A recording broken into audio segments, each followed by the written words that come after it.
எல்லோருக்கும் வணக்கம். இன்றைக்கி வந்து ஒரு கூட்டு ஒன்று பண்ணலான்னு இருக்கிறேன். கேபேஜ் கூட்டு. இவ்வளோ சைஸ் இது ஜாஸ்தி குருமாவாகிடும். அதுக்கு என்ன பண்ணலாம், ஃபஸ்ட்டு மசாலா வந்து அரைச்சிக்கலாம். கொஞ்சம் ஃப்ரை பண்ணிக்கலாம். கேபேஜ் எடுத்து வச்சுக்கிறேன். ஒரு 2 தக்காளி, 2 வெங்காயம். இது வந்து கடலக்காய். இது தேங்காய் திருவனத்து, ஒரு 3 பச்சை மிளகா, சோம்பு, ஜீரகம், பட்டை, லவங்கு, ஏலக்காய்.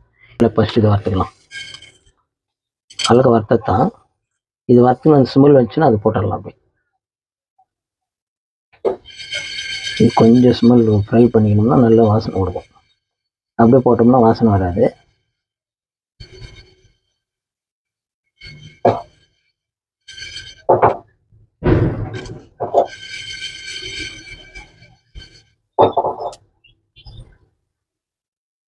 கடலக்காய் வறுத்தது தான் அது. தேங்காய் போட்டுக்கலாம், திருவண்ண தேங்காய். இதை நீங்கள் வந்து கண்டிப்பாக ட்ரை பண்ணணும். எப்படி இருக்குதுன்னு சொல்லிட்டு சொல்லுங்கள்.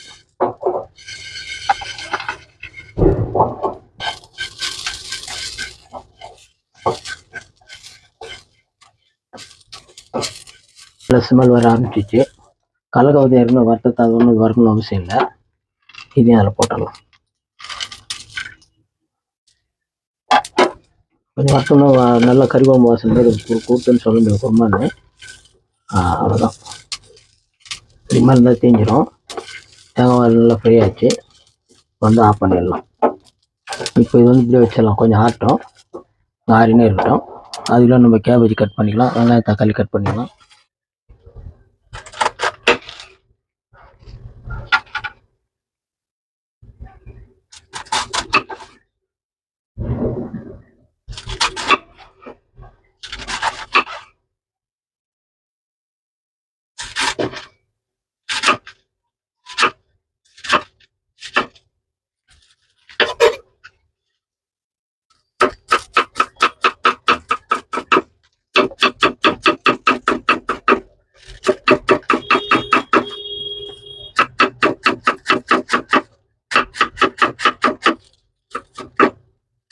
வெட்டிக்கலாம்.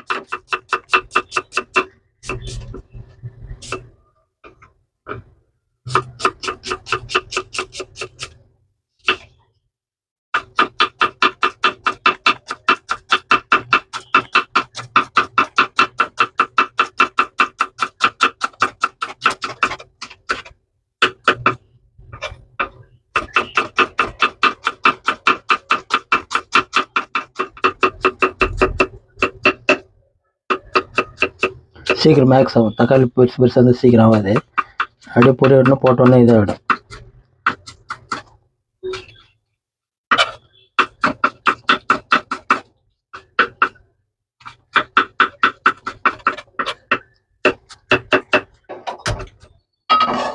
இது கேஸ் வந்து எண்ணெய் ஊற்றிக்கலாம். அது சூடாகத்துல இது என்ன பண்ணலாம், நம்ம நல்லா அது ஃப்ரை பண்ணல. அதை வந்து மிக்சியில் போட்டு அரைச்சிக்கலாம். நீங்கள் ட்ரை பண்ணிவிட்டு கண்டிப்பாக சொல்லணும்னா டேஸ்ட் ஆகுதுன்னு. கேபேஜ் குருமானா இவ்வளோ டேஸ்ட் இருக்குதான்னு நீங்கள் செய்கிற விதத்தில் தான் செய்யணும். ஒரு ஜீரகம்லாம் நல்லா பிளாக் ஆகாத அளவுக்கு வறுத்தாச்சு. ஸ்லோ ஃபயரில் தான் வறுக்கணும். வந்து கொஞ்சம் எண்ணெய் ஊற்றிக்கலாம். இப்போ எண்ணெய் சூடாகிறதுக்குள்ள நம்ம அதை அரைச்சிக்கலாம். சூடாகணும். கொஞ்சம் தண்ணி ஊற்றிக்கலாம். அது போட்டு கொஞ்சம் அது மிஸ் ஆகும்போது இல்லை வேறு தேடி வேறு நல்லா காசு அரைச்சி மிரிக்குது. அவ்வளோ போதும். இது இறக்கலாம்.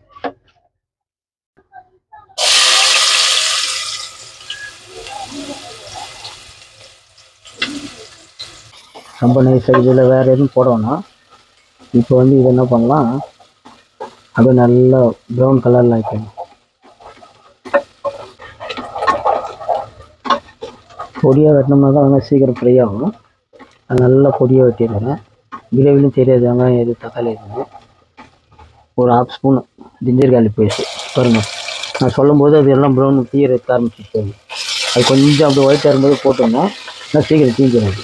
பொடியாக இருக்கிறதுனால ஜல்தி தீஞ்சிடும்.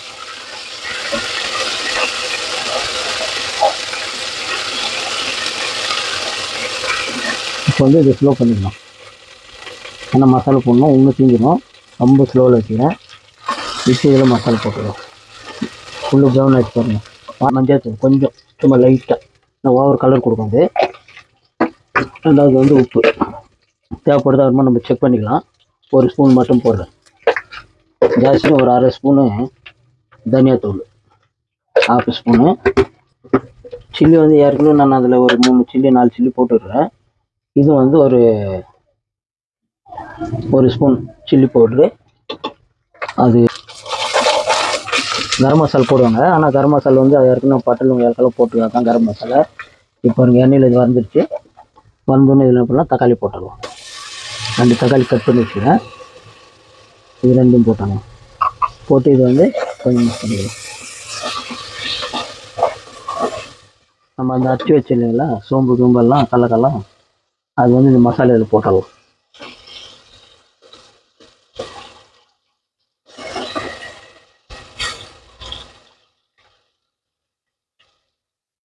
வந்து கேபேஜில் வந்து தண்ணி நிறைய விடும், ஆனால் நம்ம தண்ணி நிறைய ஊற்றக்கூடாது. இப்போ இந்த ஜார் கவுத்துக்காக கொஞ்சம் தண்ணி ஊற்றிக்கிறேன். ஏன்னா தண்ணி நிறைய ஊற்றிட்டோம்னா அது வந்து சாம்பார் ஆகிடும். ஏன்னா மஞ்சள் தூள் மட்டும் கொஞ்சம் பார்த்து போனோம்னா கலர் ஓவராகிடும். லைட் மஞ்சள் தூள் தான் அது கரெக்டாக இருக்கும். இப்போ உப்பு போன்னு செக் பண்ணல, கிரேவி நம்ம குருமா ரெடியாக ஒன்று போட்டுக்கலாம். இது நல்லா பொடியாக வெட்டணும்.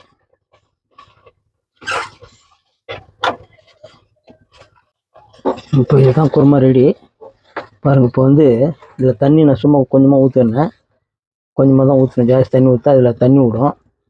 அப்போ வந்து ரொம்ப குழம்பாயிடும், திக்காக வராது.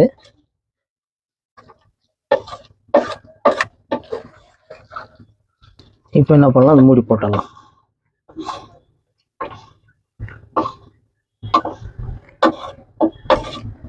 ஏன்னா இதில் தண்ணி விடும் கேபேஜ்லேருந்து, அதனால் தண்ணி ஜாஸ்தி விட வேணாம். இப்போ வந்து ஸ்டீமில் வச்சிடலாம், மூடி போட்டுடலாம். அடி பிடிச்சிருன்ற ஒரு பையன் தண்ணி ஊற்றாதுக்குது. இப்போ வந்து அதே ஸ்பீடில் தான் வச்சுருக்கிறேன். ஒரு விசில் வந்தோடனே கொஞ்சம் ஸ்லோ பண்ணிக்கலாம். அப்போ என்ன ஆகும், அடி பிடிக்காது. வந்து ஒரு விசில் வந்துச்சு. நம்ம என்ன பண்ணலாம், ஸ்டீம் அப்படியே ஸ்லோ வேகணும். ரொம்ப ஸ்லோவில் வச்சிடலாம், ஒரு 5 நிமிஷம் கூட இருக்கலாம், அடி பிடிக்காது. இப்போ ஒரு அப்படியே கொஞ்சம் ஸ்லோவிலேருந்து அப்போ நம்ம போட்டுக்கலாம். குருமா ரெடி ஆச்சு. இது வந்து ஒரே விசில் வந்தோடனே ஸ்லோ ஒரு 2 நிமிஷம் வச்சுட்டு எடுத்தோம்னா ஆகிடுது. நம்ம இன்னும் நான் பொடியாக வெட்டல சரியா. இப்போ இதுக்கு வந்து உப்புலாம் நான் சாப்பிடும்போது செக் பண்ணிடலான்னு நினைக்கிறேன். எல்லாம் கரெக்டாக ஒரு நம்பிக்கை. இப்போ அதுக்கு வந்து கொஞ்சம் கொத்தமல்லி தழை மட்டும் கட் பண்ணி போட்டுக்கலாம்.